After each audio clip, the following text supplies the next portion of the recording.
Welcome again to the Comic Book Historians Podcast. I'm Alex Grand with my co-host Jim Thompson.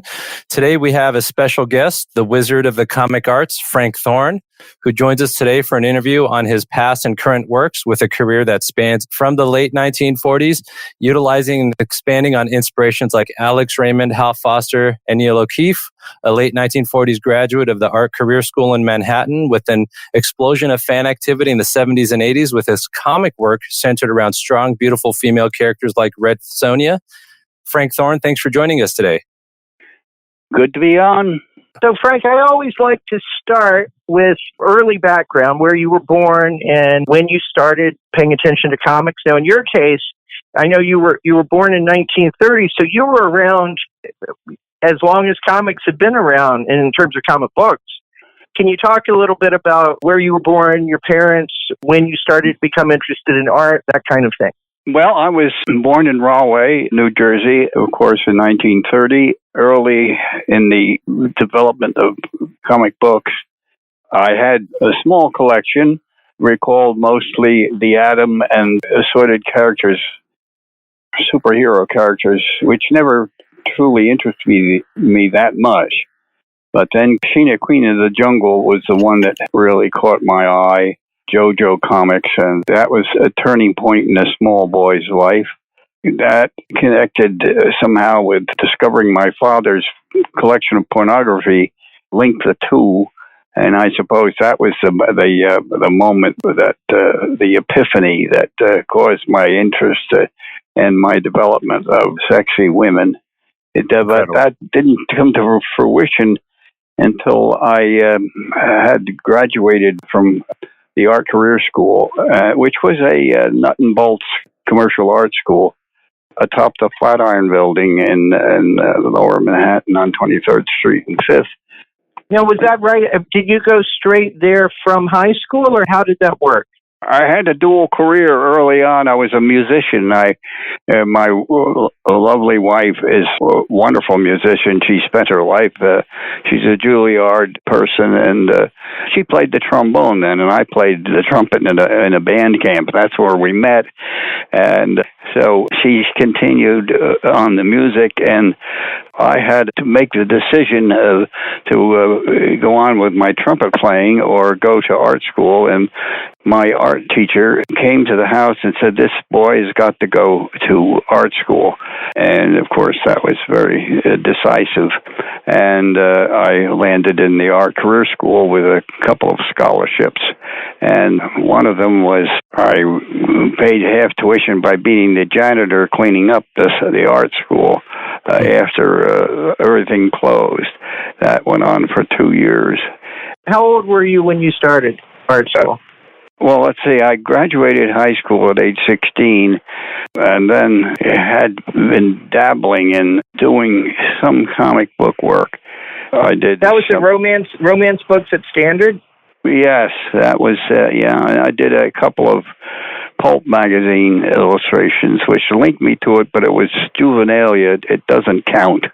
But I always like to think of it that I had my little toe in the water then, but it wasn't until 1960 I walked into King Features, and they gave me Perry Mason Daily and Sunday to do and I was just a young kid at the time. Oh yeah, we're gonna get to that in just a minute, because that's the real key part. But I am curious about the romance books, because historically we think of the romance books as starting with Kirby and Simon and that, but these were predating those. Well, it would have been the early 50s.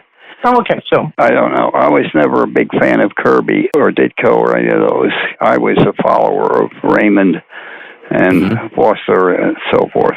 So I really can't claim anything. My stuff on Perry Mason was mostly Raymond swipes, but they loved it at King Features. Sylvan Bike was thrilled, and it went on for a year or so, and then the strip was canceled after Earl Stanley Gardner died. Gardner and William Randolph Hearst were very good friends, they didn't have a lot of papers, and the strip didn't have many papers, so it was canceled, and it really saved my life because I was doing it, but boy, it was tough stuff because I did it all myself, and I've done all my own stuff from then until now when I speak to you from Scotch Plains, New Jersey. Right. So Earl Stanley Gardner wrote those scripts for the Perry Mason Daily. Did you ever meet him?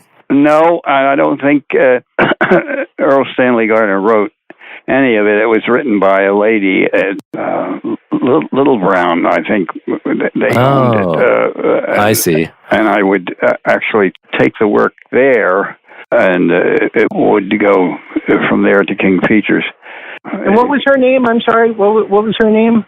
No, he was saying that the company was called Little Brown that produced those. Yeah. So then you used a lot of Alex Raymond swipes. Was that mostly from like Flash Gordon and Rip Kirby? No, Rip Kirby. Rip Kirby, yeah. Okay, yeah, I gotcha. That was it.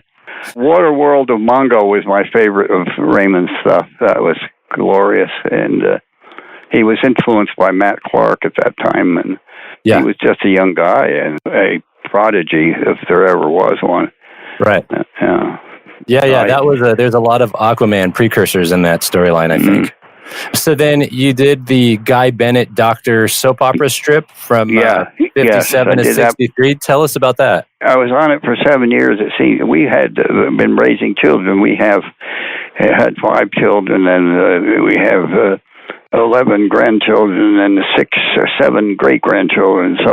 But we were in the process of producing children and raising children, and I was doing comics to support it. And the work on Dr.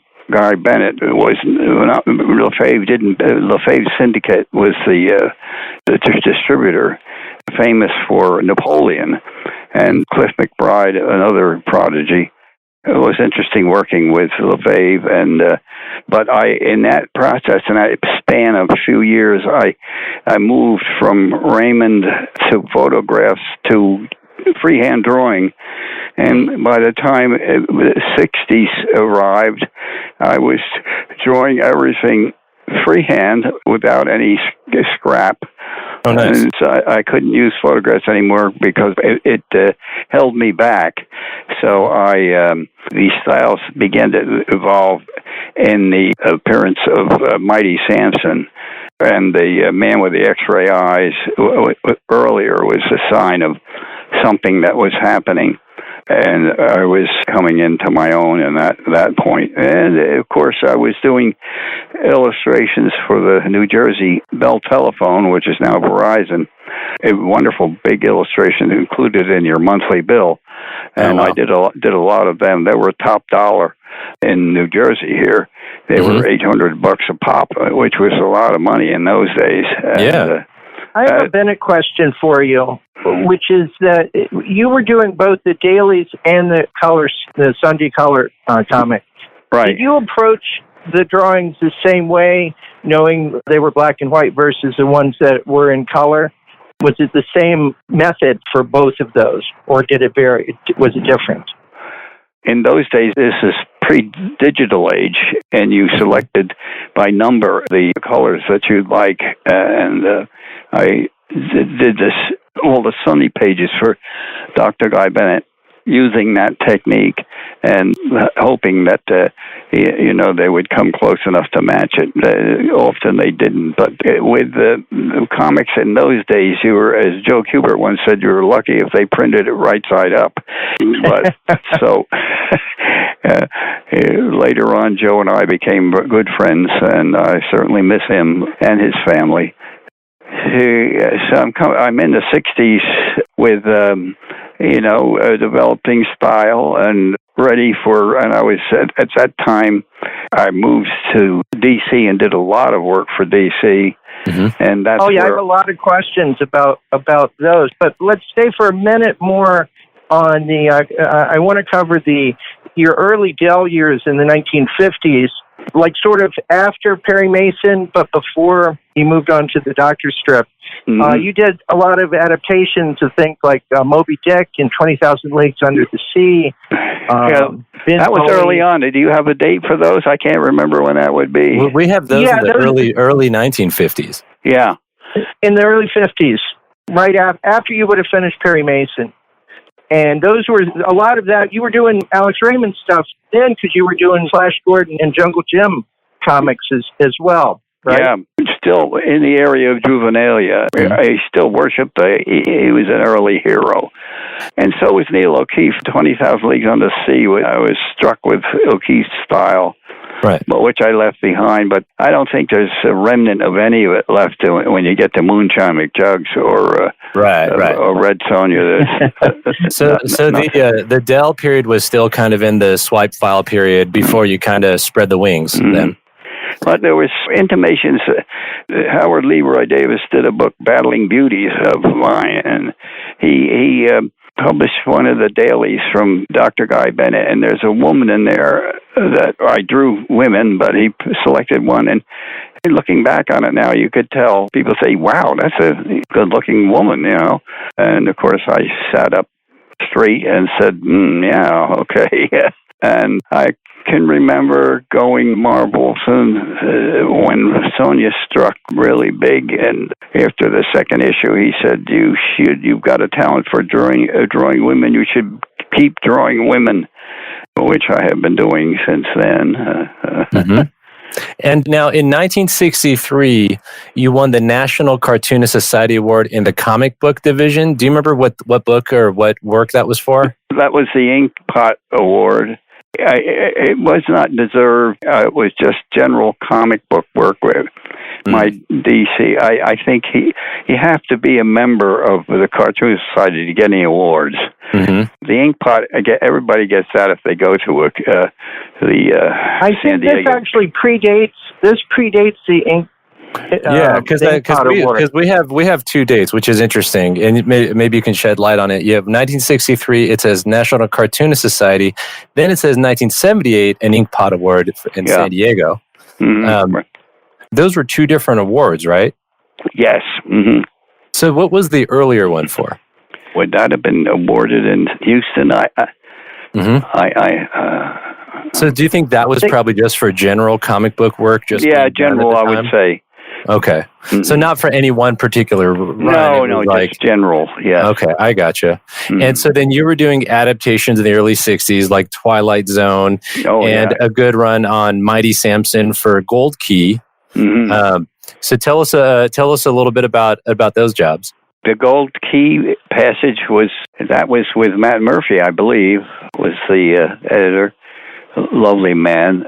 And I did a lot of work for Golden Magazine, too, and those were illustrations done, painted illustrations. And they hold up pretty well even today. I did a lot of those, and a lot for the Cook Company, which was a Bible producing behemoth out in the Midwest, I believe. I did a lot of kids praying and stuff like that. Not bad, but not the emerging thing that I became after that. Right.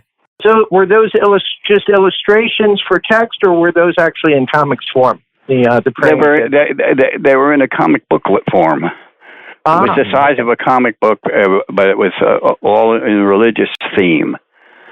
I've never seen those. That's interesting. Yeah, some of them were kind of nice.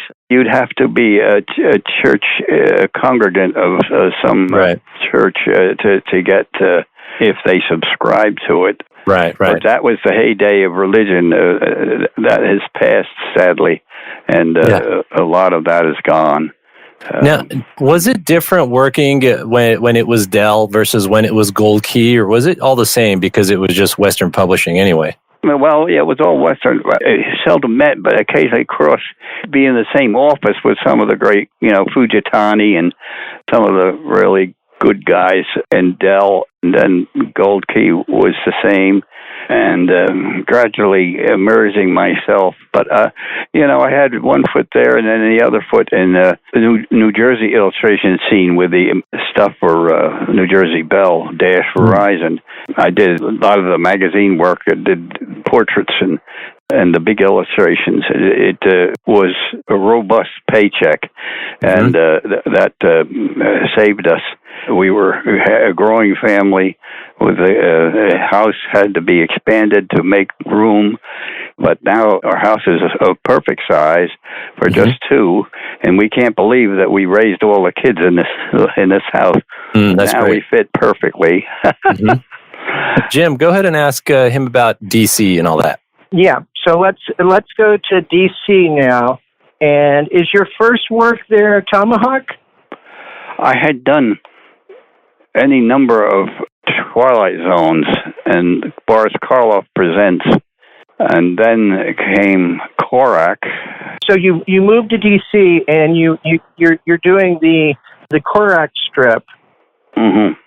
And you get assigned Tomahawk, where you have at least a 10-issue. Basically, you close out the book during the Son of Tomahawk saga. Is that right? Well, I wasn't doing them each at the same time. They were in sequence. I didn't do them both at the same time. I started with Tomahawk and then did some Son of Tomahawk. Joe Kubert was the editor. That's when I first got to know Joe. And then we became friendly after that. The Tomahawks I did were many artists had done Tomahawk, many had done. But I don't know about the Son of Tomahawk. Those were the last 10 issues or so that you did of the book before it got concluded. And they had changed over to Son of Tomahawk to get a younger audience or a different audience, a more with it audience. And you kind of gave the original Tomahawk, restored his glory in the last few issues of that. It was a very nice ending and much loved amongst Tomahawk fans. Well, a vital person who I never met Kanigher, but Archie Goodwin I love that guy. He was wonderful. He's the one that gave me Sonya, so I'm eternally grateful to him. He died too young of cancer. But everyone loves Archie Goodwin, it seems like, everyone we speak with. Everybody loved him, and so thank you, Archie, wherever you are. Right. And was Joe Kubert, his artwork, an influence on you? Was it also his personality? What was it about Joe that left that impression on you? It was a mystical kind of thing. I never tried to... He was never an influence, but for some reason my work looked like him. It was almost magical. Everybody said, Kubert did this, didn't he? When I did Enemy Ace, I said, no. It was so easy for me to do Enemy Ace because of my affinity for Joe's work. So, we were both from humble beginnings. His father was a butcher, and my father was an elevator operator. And we often joked about if we had been born into wealth, we would have been illustrators and used photographs for all of our work. But being born in that, we couldn't afford models or cameras, so we had to learn to draw by hand. And there's the very seed and the nut of it all. Drawing freehand gives you control over the whole page and the smallest of details because you're not searching for some sort of scrap. I have to find a motorcycle. I have to find this. We just drew it and, in a sense, faked it, but it was convincing enough but it gives the page and the figures power and consistency that you don't get if you're have to find scrap on everything. A snake, they have to find a snake, and you have your mental file, and you just do a snake. You've seen enough snakes in movies and everything, you should be able to retrieve that. I can no longer do that at age 90, but I did it in my youth. Now, you were working with Kanigher on some of the war books, and you also were working under Joe Orlando on some of the House of Mystery and horror titles. Yeah. Joe was a good guy. Let's talk about genre in relation to all of this for a few minutes. Were there genres that you, obviously fantasy was one, but for the DC period, what did you like? Did you have a preference on what you were working on, or did it just not matter? I didn't want to do any superheroes. So that limited me. The historic stuff, which threw me to Kanigher and Archie, and I did Civil War things. I can remember the Alamo. I think there was a couple of those. And so I had a limited range, and I seemed to get sons of characters, or the famous characters. And then came Sonya, who was the daughter of none. Seemed to be perfect for me. Right. And well, before we do Sonya, I do want to cover the Atlas period, too, because you went from D.C. to briefly working for, well, there was no other option but to work briefly for Atlas because it was only around for a year or so. But you did some work for them in a number of genres, too, didn't you? now, what was the company? What Jim is talking about is the one Atlas that was owned by Martin Goodman and Chip Goodman, and it only lasted like a year. Right. Back in 1975-ish, and you turned in some work for them. I did. I think I did the Sherlock Holmes cover, interior cover, and a splash page with Dr. Moriarty, I think. Did some horror work on that, too. Yeah. There were a lot of those. The Killer Clown and the things of that order. Right. Did you ever meet Martin Goodman or Chip Goodman? Those guys? No, but Larry Lieber, Stan Lee's brother. You know, he was the editor at. Am I thinking Red Circle or Atlas?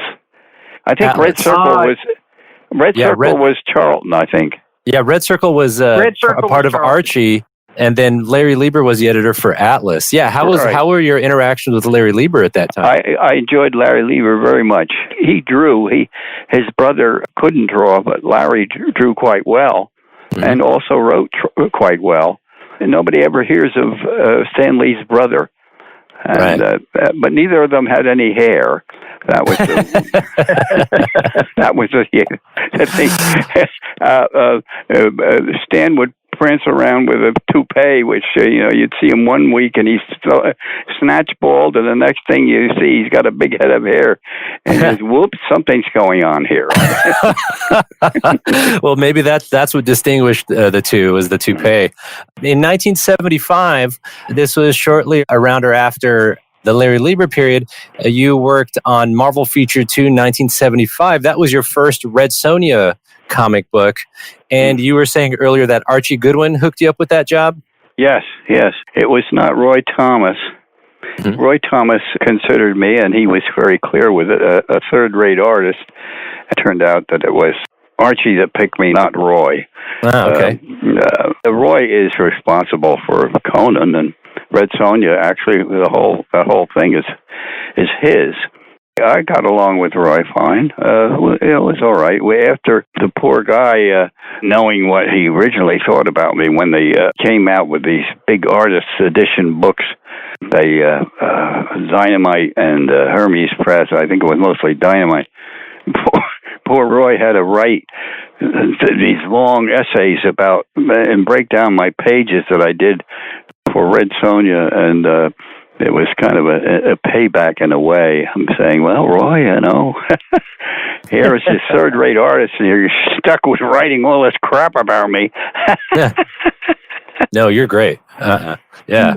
When you were doing this, conceiving it, how much did you look at Barry Windsor-Smith's Red Sonja and John Buscema's and the different ones that had preceded you? How much of that was a factor, or did you just say, I'm going to do my own? Buscema was one of the great visual artists of all time. He was a natural. If you see, the problem is he did so many penciling that if you didn't get a good inker on it, it would ruin it. But if you see his pencils, they're just glorious, and they're magical, balletic things. And we were out in San Diego in '79, I guess it was, and we were on a panel together, and I was into Sonja had taken off, and he was next to me, and I said, I love drawing Red Sonja. That's the best fun. And he didn't like to draw Conan. I said, how the hell could that? So we met the next morning and had breakfast, and just the two of us, and he said, yeah, well, really, what I'd like to do is start a correspondence school, art school. which I don't know whether he ever started it. Did that ever get off the ground? Yeah, in the late 70s, he did do an art class, yes, and people signed up for that. Some artists that got big in the 90s did start out in that school, yeah. Right. He has a huge following in Italy. They claim him as their own, and but he was truly one of the super giants of he and Kubert, super giants of the comic world. So, Andrea Buscinelli is another super talent in Italy, and we correspond, and he is an heir to, in a way, of that, and he draws everything freehand. Same kind of his Suspira is, she has huge bosoms, which, of course, interests me. That's great. So, now, when you worked with Roy on Red Sonja, did you work from a full script, or was it like the Marvel style? There was no breakdowns. I did everything, including the color. With all of the books, it's, a cottage industry. You have the breakdown artist, the letterer, I did everything myself. And that went right through to the last issue, which was my involvement with Red Sonja ended when Stan asked me to come in. He wanted to talk to me and a couple of other guys, and they were concerned that my Sonja was the only book in the series that didn't look like a Marvel book. Right. And they wanted all of the Marvel books to look like Marvel books. So they wanted possibly to put an inker on me, and that's when I said farewell, and it's been wonderful, and I went on to Ghita of Alizar. I see. So that's why you left Red Sonja. Okay. Yeah, that's why I left Red Sonja. She was selling pretty well at that point, and then a series of artists came along, and then they dropped. I think Sal Cartuccio, somebody had it for a while, had her, and then it came to Dynamite, and they've thrown a lot of money into it. And there's another movie coming along now, as you know. I'm hearing dead air. Did you know there's another Sonja movie in the works? Yes. There seems like there always is, and then something happens. It's been hard to get it actually done. I'll believe it when it actually shows in the theater. Yeah. There's a lot of talk about it. It's been mentioned 2 or 3 times. It was announced that Rose McGowan was going to do it. And, right, that's right. And now it's this Jill Soloway is going to do it, and who is gender neutral. She looks like a guy, but it might work. It's like a Playboy magazine, which I had a wonderful relationship for all those years. Is now it's I think they only publish 4 times a year, and it's run by lesbians. Everybody, all the ladies, all ladies, and they're all. There's one fellow who's at the top of the stack who apparently runs it, and. He's a male fellow who I think is heterosexual. I gotcha. It's a sad ending. Of course, they don't use cartoons anymore. Right. That was now after Red Sonja, you were working on Ghita, and you also did Danger Rangerette for National Lampoon, also, right? Right. Yeah. How was working with National Lampoon, and how did Danger Rangerette come about? Well, Ted Mann was the one who approached me. Incidentally, that was stepping back for a moment. I was doing Danger Rangerette, and Michelle Urie called me from Playboy and said, "Would you like to contribute something to our magazine?" Wow! So I said, "Yeah, I'll give it a try." And almost overnight, moonshine popped out full blown from my brow. Yeah. I sent it in, and they published that, and from there on, it went on to many issues. And Hefner never criticized. He loved Moonshine McJuggs, and after all those years, he decided for some reason that he wanted me to do full-page gags. Then all hell broke loose, because he always wanted to be a cartoonist. And he micromanaged me. Everything he was criticized. He was driving me crazy. So that, fortunately, the mag was dying, and it ended with the last few gags, which were pretty pitiful. A couple of them are okay, but... Did you meet Hugh Hefner? And I never met him, but I brisked back and forth for memos. I gotcha. I have wonderful memos, stacks of memos that have his notations. I never went to the mansion, but don't tell anybody that. I would like to have them sort of know that I dissipated something terrible in the grotto and all that, but I never went there. Everybody always, during that period, have you been to the mansion? Have you met Hef? No. Well, in some comics say, oh, yes, I've met him. He's a wonderful man. I've been to the grotto. Oh, those girls. But no, I was just a family man. And Michelle Urie loved our involvement because we were a family, and I was sort of, compared to most of the people, the guys that contributed to it, I was normal. And we went on the Playboy Channel show with Linda Carell and I, and we did Ghita Valzar and Moonshine McJuggs, and she came out here to the house, and it was a big deal. And when it was broadcast, we were all thrilled, and it was they put us on the top of the show because we had Linda, who was at that point a pulchritudinous, fabulous-looking, buxom blonde, and Linda Burl. Yeah, she played Ghita Valzar and Moonshine. Right. And I wrote the script for the skits, and they ran it on the first part of the show. And most people said they never looked at anything else. Was she basically purely a model? Was she also a friend or a girlfriend or anything too, or just a model? Well, I always call her my muse. But I have a thing about, I have a lot of muses. No, she's a friend. She only lives a couple of miles from here. We've known her for years. She's married and now middle-aged. She has 2 sons, and she lost all of that wonderful, what age does.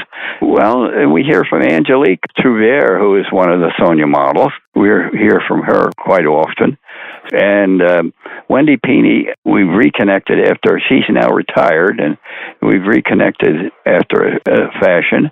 So it was a wonderful, wonderful experience because I developed a show along with the Pinis, and it's given more credit than it's due for being an early form of cosplay with using the costume characters. Right. And that's what I was going to ask is in 78, you got a Playboy Editorial Award, San Diego Inkpot Award, and you were dressed up as a wizard at San Diego Comic-Con, and that was a lot of the early cosplay stuff you're mentioning. Yeah, how did that come about, the whole wizard persona? Well, when I was given Sonya, I was savvy enough to realize that this was a gold mine.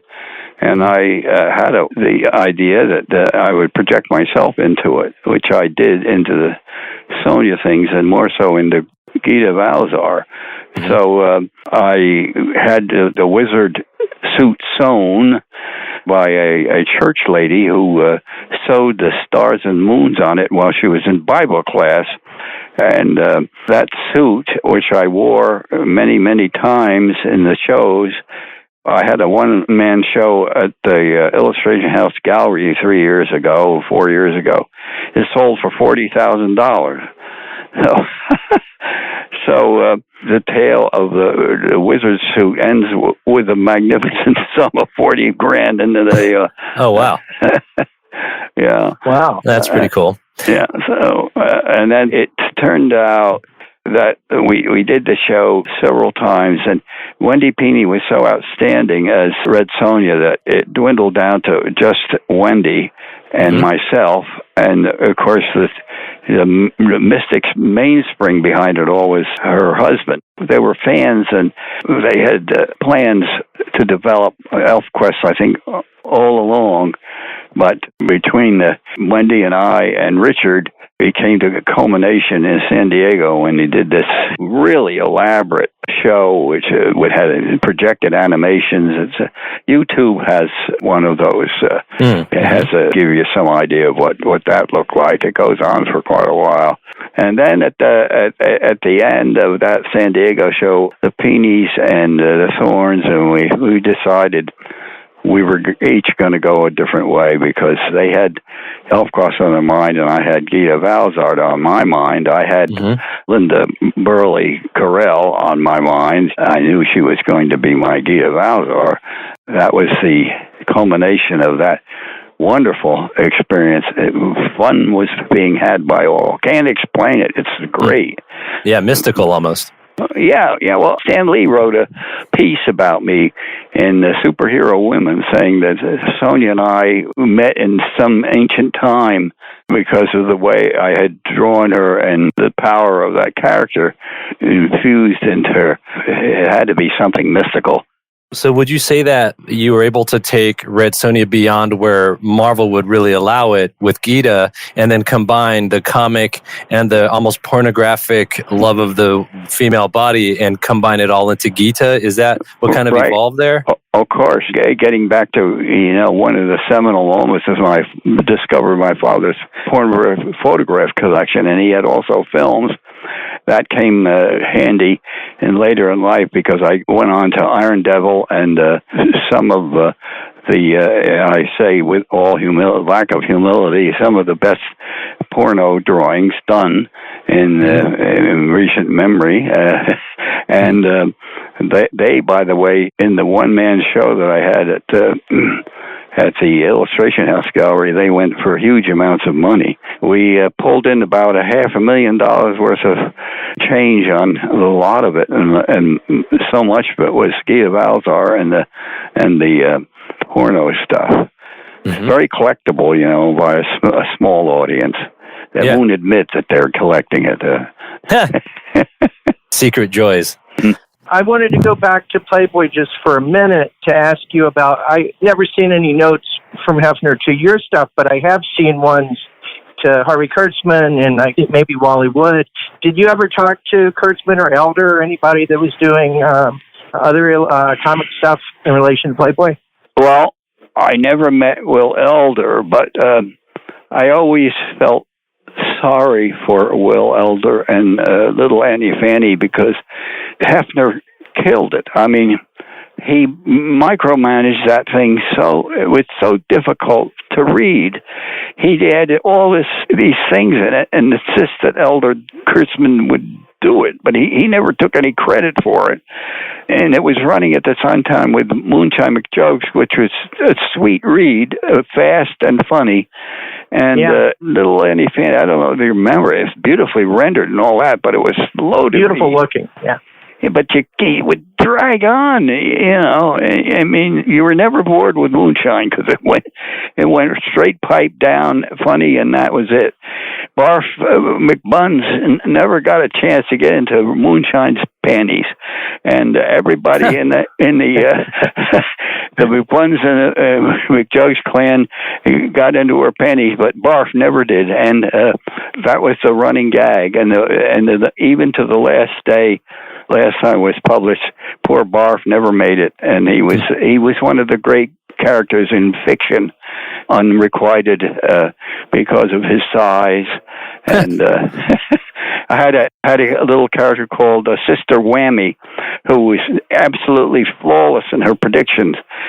She carried a crystal ball, and the only time that she failed to predict was she predicted that Barf was going to get into her panties, but nope, never did. Was Little Abner an influence on Moonshine McJuggs at all? Well, Moonbeam McSwine, it sounds... He sort of just happened. It works better, actually, than Moonbeam McSwine. Moonshine McJuggs, it's got,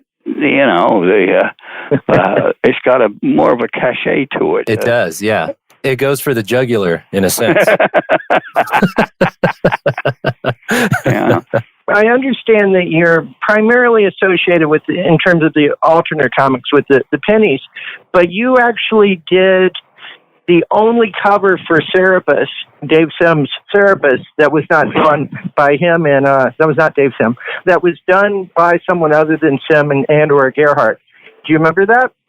Yeah. That cover? Yes, what was the circumstances behind you doing that? I've always been curious. Dave Sim, I finally met years later. I only met him once. I don't know much about him, but he apparently he's Canadian. He was a strange man. I don't yes. I don't really know, but what I read about him, I wondered because I gave a free drawing to because he'd written a fan letter to me, and I made a drawing of Sonya holding Cerberus in her hand, and he was very appreciative of that. But that was about the only contact with him. And then he did a parody on Ghita Valzar. I think it went for a couple of issues. I have them around here somewhere. So I really don't know. But he became a religious guy or something, or he divorced his wife. The cover you did, I think, was done as they were getting married and going on their honeymoon, because it was pretty early on in the run, and it stands out because it's you. You know, and a lot of people don't even know that was your cover. I don't know whether I have that in my collection. I have a scrapbooks that have all that, as much as I could gather together, and I have about 15 of them now, huge scrapbooks. Hefner had dozens and dozens, and they were all published at one point. He collected all of that too. So I don't know whether he, if all in all, if he had, maybe he would have been better off being a cartoonist, but he wasn't very good at it.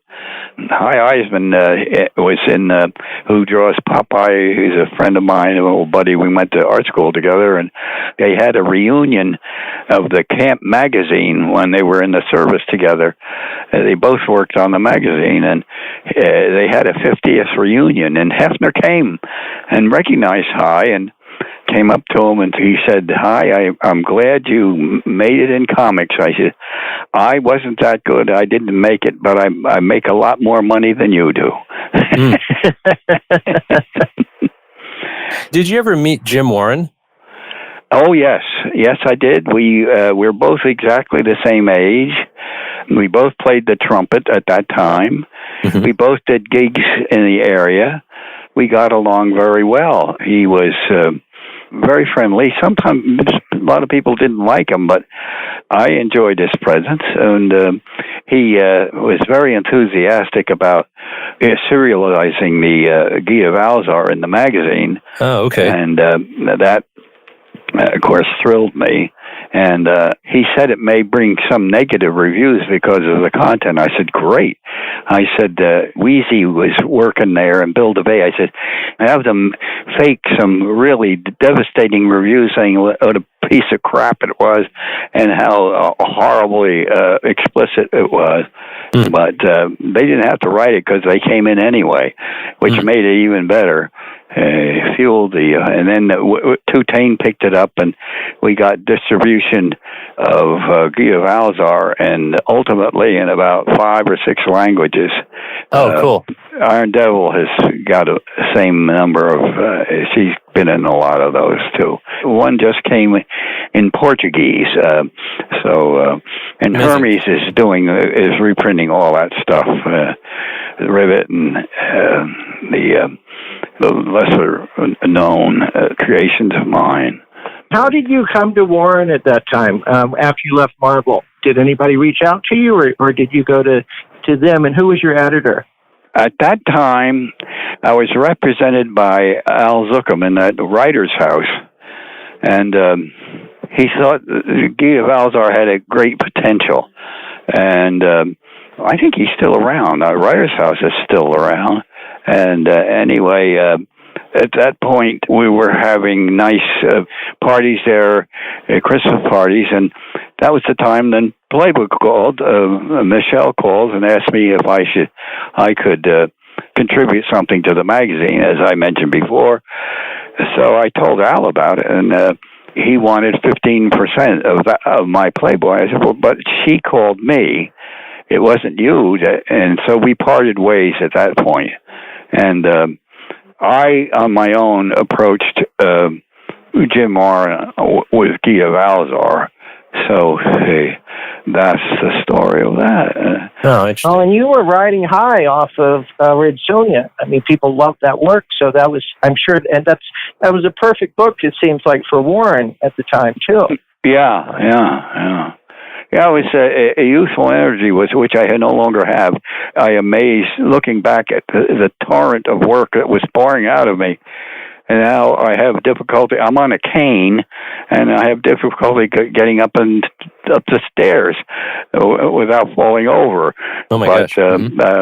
This awaits all of us. This is a report from the. I am your coming attraction. So enjoy and produce while you can. Right.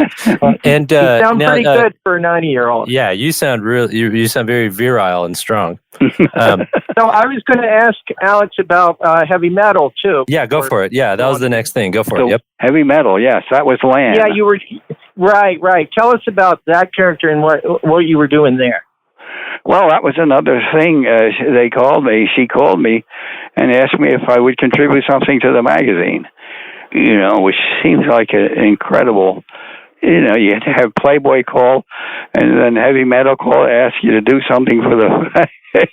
And so, thank you, Sonya and Erle.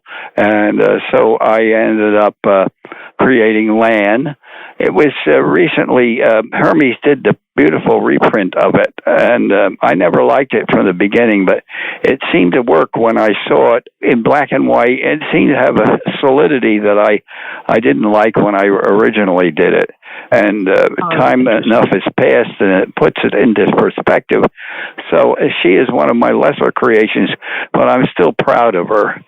And I like Lann, yeah. What I have been doing recently, and for the past 5 or 6 years, is painting huge images of my characters, of panels, without any sound effects or balloons of the characters. And they roughly average 3 feet by 5 feet. They're on stretched linen latex with a felt pen. They come out quite beautifully. It's amazing when you see them. I have a graphics house that gives me a fantastic, actual, detailed enlargement, and I have a method of transferring it to the linen, which will remain secret. All right. And really, I have dozens and dozens of them now, and have a problem with storage. Our daughter has a much bigger house. She lives in Pennsylvania. She has a lot of them. So I await somehow to connect with a gallery that'll show 1 or 2 of these, and because I would like to get a decent payment for them. I don't. Yeah, you emailed me one sample a couple weeks ago, and I was really amazed by that one panel, but it has movement in it, although there's no wavy lines of movement, but the expression and what you've captured on that page of that woman's facial expression, I can almost feel the movement as I look at that. That was the mermaid from book 3 of Ribit. Yeah, there you go. Ribit. So you did that for Comico, right? Yes, yeah. There's also a fantastic one of Sonya that's that size. It's a close-up, but the eyes and the sweep of the hair, the lines that I originally drew are enlarged and beefed in so that you get the total effect of it, as you see in that one that I sent you. Mm-hmm. Yeah, Are you doing I love it on that scale because of vision? Is it easier to work when it's larger like that? Well, that's true, but I can still do. I'm doing right now. Behind me is a very large leaping Sonya, which has no blacks. Mm-hmm. It's all very, very light line work, but it is large. I can manage some of the small faces and fingers and fingernails. I'm working within my limitations as best I can. I have the happy aspect of my life that I can't wait to get up in the morning and get back at it. And I still have trouble sleeping at night when I figure I have the wrong color on something, but those are the small price to pay for enjoying what I'm doing at my age. How was working with Comico? Were they pretty easy to deal with? And were those comics and like your 90s reprints, were they profitable for you? Ribit was a money loser for Comico. Okay. It was run by a guy whose father was a sports guy. He had money from owning a football team or something. He set his son up, and the son didn't know much about comics, so it came into being in that respect. And they produced a pretty full line of comic books, but it ultimately failed. I don't know whether it went on for 2 or 3 years. Could have been 4 years, maybe. I don't know. Yeah, I have that. I think it's a 5-issue run. It's the Erotic Worlds of Frank Thorne. Yeah. And those are reprints from the 90s, but they have pictures of you and Linda Burl in them and all that stuff. Right. That was Fantagraphics. Yeah. Okay, Fantagraphics. Arrow saved Fantagraphics. In a sense, the erotic stuff got them over a bad spot, and Gary produces great stuff, a wonderful treasure to the comic world, and the erotic worlds of Frank Thorne were, I guess, part of that. But it was before I produced all that lettering, so it's all by hand. All of those titles, and I had always done all the title lettering by hand, and so when you look at it, it's easy to just pass over Iron Devil and so forth, but you got to realize that was not done on a computer. It was done all by hand. It's amazing. Gun, now it's a computer. That what Dynamite did when they reproduced all my Sonya stuff without paying me anything, not a centilla, they ruined all my stuff, and they keep running it, and they're still doing the same thing. They have somebody color these my drawings who doesn't know how to draw, and so they try to turn a form, and they don't know, and to me it ruins my. And what they're doing to Sonya is just dreadful. I mean, they're making her little cartoons and crap. Yeah, it kind of loses some of the sensuality, right? Yeah. Now, you also did a couple other things. You did an illustrated history of Union County. Yes. And that was reprinted by Fantagraphics in 2005. But from what I've been reading, it's a serialized strip of prehistoric to modern New Jersey's Union County. And did you start this in the late 40s while you were in art school? Was this like an early life project? I mean, what was that? I was an 18-year-old kid when I did that. And it ran in the Elizabethville Journal, and to quite a bit of success. I was getting $25 a page for them. It ran every day except Monday to Friday, and that was quite a job again, because I started it before we were married, and then you get married and that whole thing, and I was going into the service, special service in the Army, and producing that at the time, and I don't know how the hell I did it then, and I could never do it now, but so it was compiled, and I did a special cover, and it charmed Gary so much that he printed it, to my amazement. Oh, that's awesome. That's the story of that. So you get along well with Gary Groth? Yeah. Yes, I did. I haven't heard from Gary, but occasionally he'll cut a deal for, like, the Portuguese Iron Devil was his deal, and he never asked for any kind of recompense for cutting the deal, but it's no big deal, so it doesn't really matter. Right. And then have you ever met Gary? I have not met Gary. I've seen him at a convention at his booth, just surrounded by a lot of buying and selling of his books, and I've read quite a bit of Fantagraphics. I have not spoken to him in person, though. Yeah. How about Ditko? You ever met Ditko? I did not meet Ditko. Nobody. Yeah, nobody's met Ditko. Well, I did meet his nephew. He and I have started a bit of a friendship recently after Steve Ditko died, and I have met and correspond with Jim Steranko. Have you ever met Steranko? Yes, I have. Yeah, his mark is obvious to all who know a lot about comics, which is not me. I don't know much about comics. Mm-hmm. And I met him, and we had a lot of fun. We had dinner together when we were in San Diego. Mm-hmm. We all sketched on a tablecloth after they removed the food. Everybody did one of their characters, and I did Red Sonja.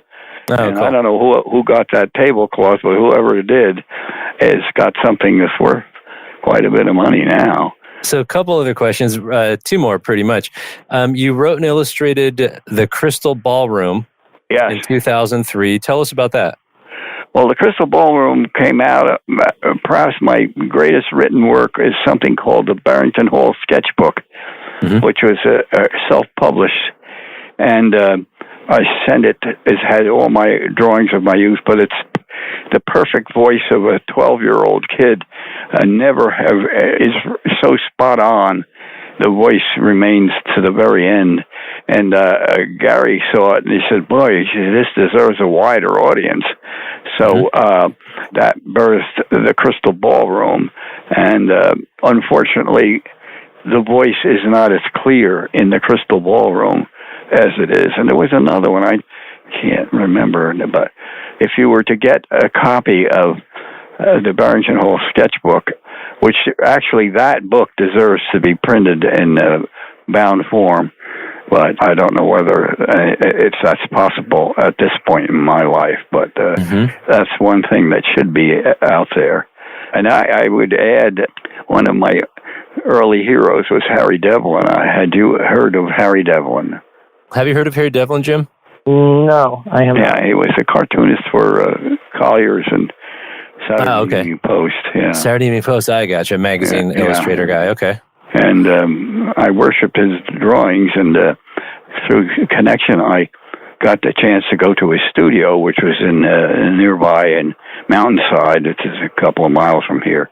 Uh-huh. I came in with my portfolio, and he looked over it. He was very cocky in his 30s, and they had about 8 kids, 5 or 6, 7, 8 kids. And he looked at it, and he said I should pursue another line of work. With moist eye, I closed my portfolio and left, and and produced the Illustrated History of Union County. I gotcha. And soon after that, I'm in King Features doing Perry Mason. Mm-hmm. And so that's that sequence of events. So that was kind of a divergence in the road there. I think he was a bit bothered by the fact that he'd told me that, but he taught me a great lesson.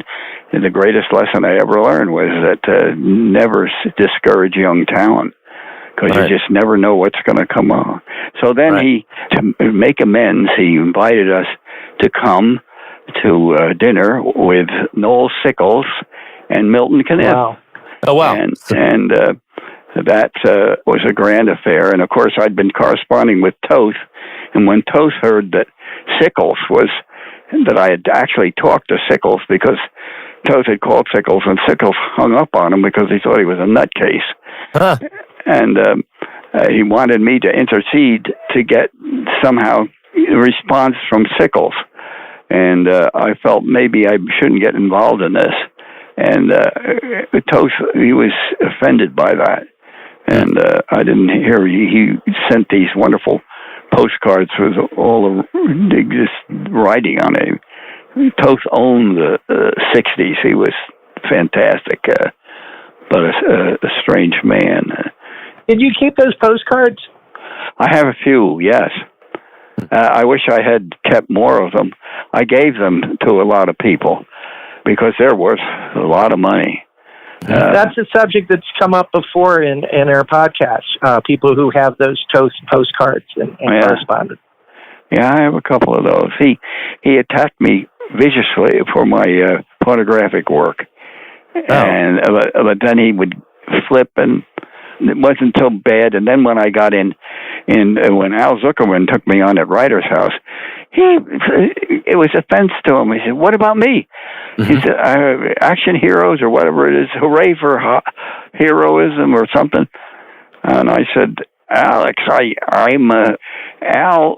I'll mention him." And then he never contacted Toth, and Toth was mad at Zuckerman and me, and another strange one is Neal Adams. He's got a strange side to him because we were in Europe at one of the salons in Barcelona, and he says strange things.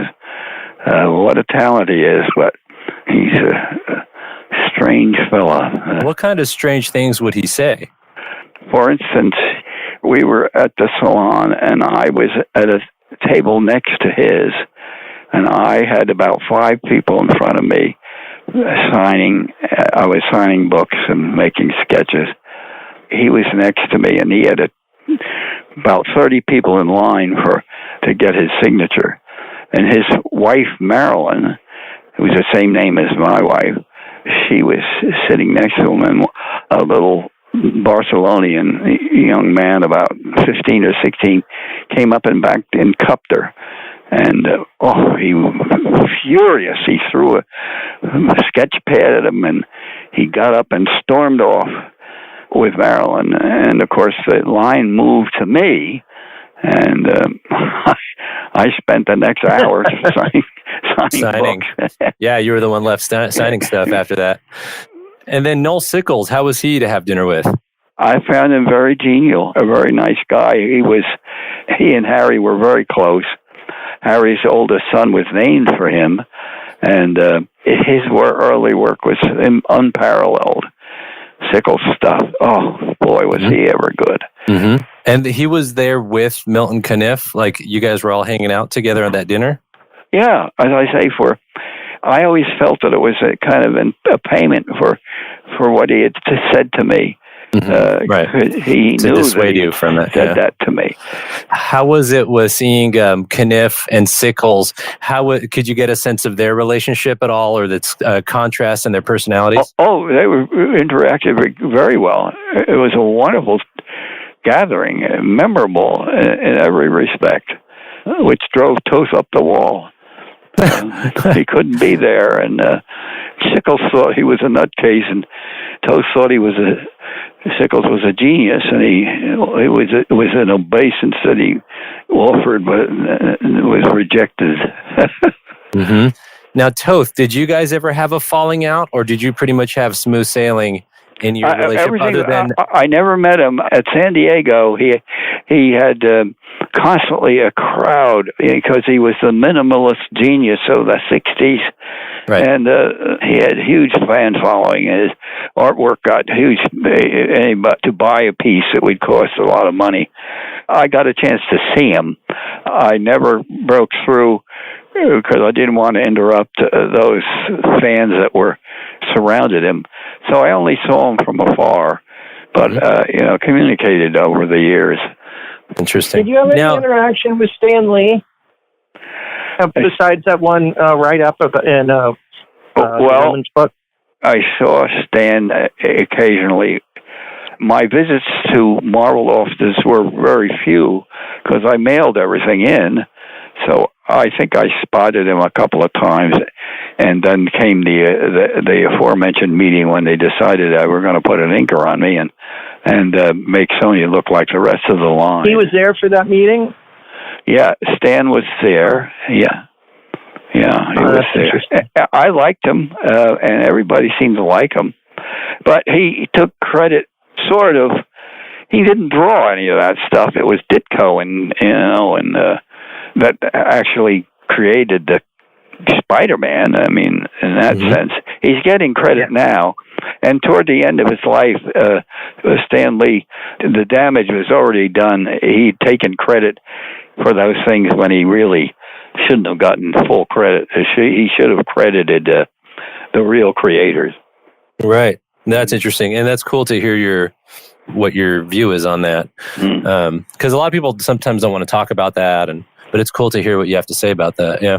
Mm-hmm. Now, you've done other media. So you wrote and produced, Two Lord and a Lady, about Elizabeth Lee Frazee and the Battle of Short Hills? Yeah, is that right? Yeah. Yes, so tell us, what is that project? Well, it was the local Rotary.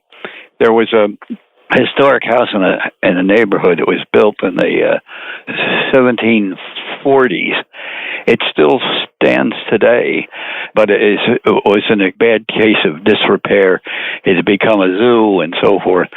So in order to raise money to restore it, I wrote and produced a film called Two Lords and a Lady, which involved the meeting of Lord Cornwallis and Lord Howe with Aunt Betty Frazee, who was a baker of bread.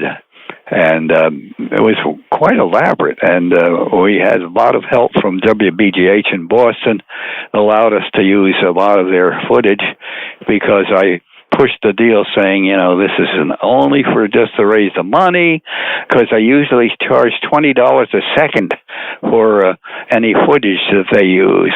That's to be used. So they waived that, and we got to be, it was about 25-minute, our son-in-law, John Fazio Filmworks, he did it. It's followed now by, he's doing a treatment, a documentary on myself, being his father-in-law, and he's been working on that for several years. I don't know whether I'll ever live to see it, but somebody may see it someday. But a lot of people have seen Two Lords and a Lady, and that's a legitimate credit. I can take credit for that. That's great.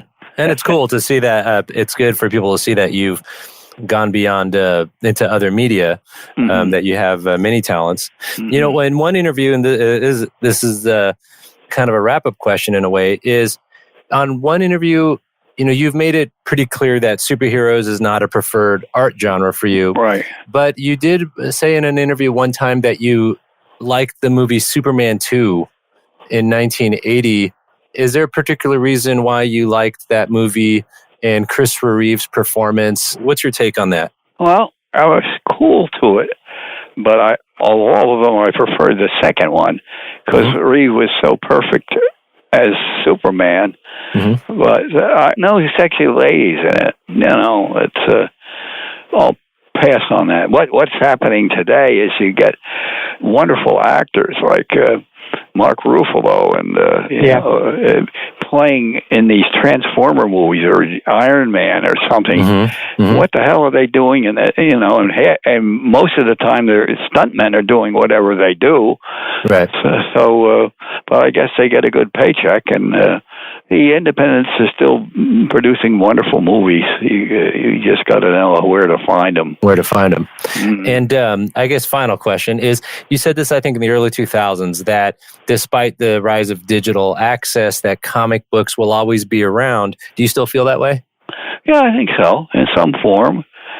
Yeah, I think so.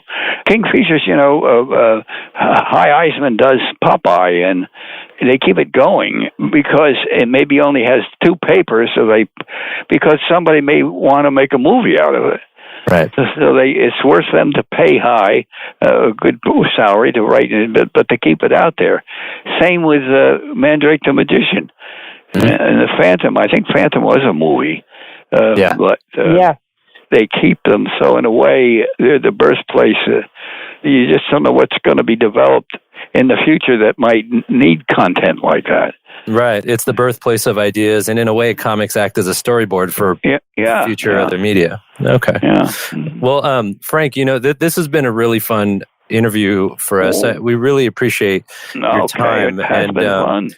Thank you so much for joining us and walking down memory lane with us a little. Oh, okay. Well, thanks, Frank. It was a pleasure. Oh, my pleasure. I remember when I sent that email a few months back, and it's just really exciting to see that it worked out. And again, thanks for joining us today on the Comic Book Historians Podcast. Okay, well, thank you very much. Bye-bye. Bye. Bye-bye.